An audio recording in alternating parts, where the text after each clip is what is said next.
warahmatullahi wabarakatuh. Saya Wiwit Widiawati. Di sini saya akan menjelaskan materi tentang persepsi.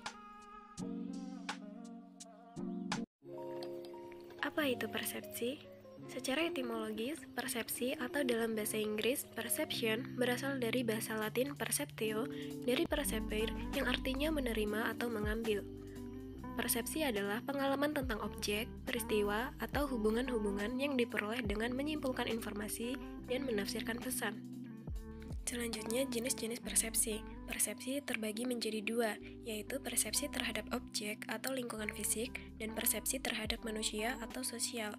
Persepsi terhadap objek yaitu melalui lambang-lambang fisik serta menanggapi sifat-sifat luar. Misalnya, ketika kita disuruh mencicipi sebuah minuman, mungkin pendapat kita akan berbeda dengan pendapat orang lain karena memiliki persepsi yang berbeda-beda.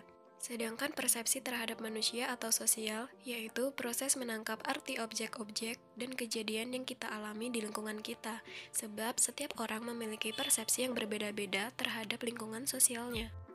Ciri-ciri umum persepsi.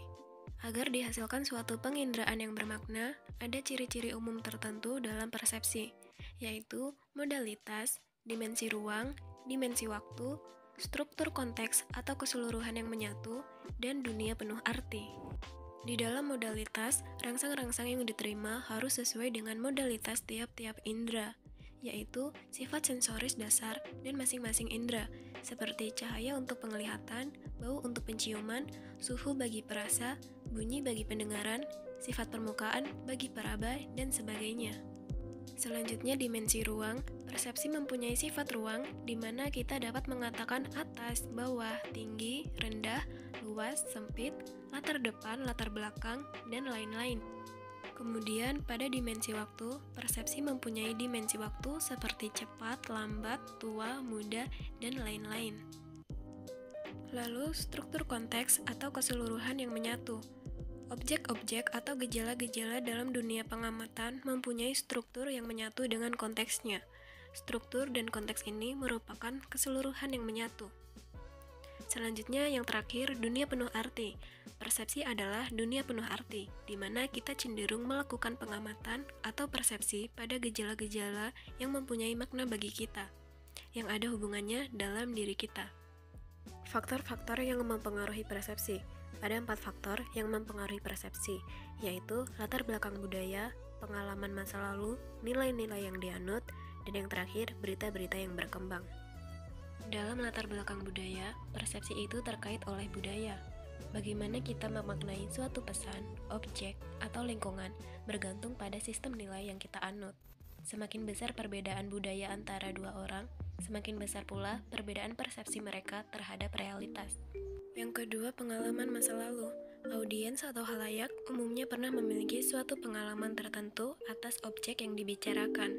Makin intensif hubungan antara objek tersebut dengan audiens, maka semakin banyak pengalaman yang dimiliki oleh audiens. Yang ketiga, nilai-nilai yang dianut. Nilai adalah komponen evaluatif dari kepercayaan yang dianut, mencakup kegunaan, kebaikan, estetika, dan kepuasan. Nilai bersifat normatif, memberitahu suatu anggota budaya mengenai apa yang baik dan buruk, benar dan salah, apa yang harus diperjuangkan, dan lain sebagainya. Dan yang terakhir, berita-berita yang berkembang. Berita-berita yang berkembang adalah berita-berita seputar produk, baik melalui media massa maupun informasi dari orang lain, yang dapat berpengaruh terhadap persepsi seseorang. Berita yang berkembang merupakan salah satu bentuk rangsangan yang menarik perhatian halayak. Melalui berita yang berkembang di masyarakat dapat mempengaruhi terbentuknya persepsi pada benak halayak. Aspek-aspek persepsi. Pada hakikatnya, sikap merupakan suatu interrelasi dari berbagai komponen, di mana komponen-komponen tersebut ada 3, yaitu komponen kognitif, komponen afektif, dan komponen konotatif.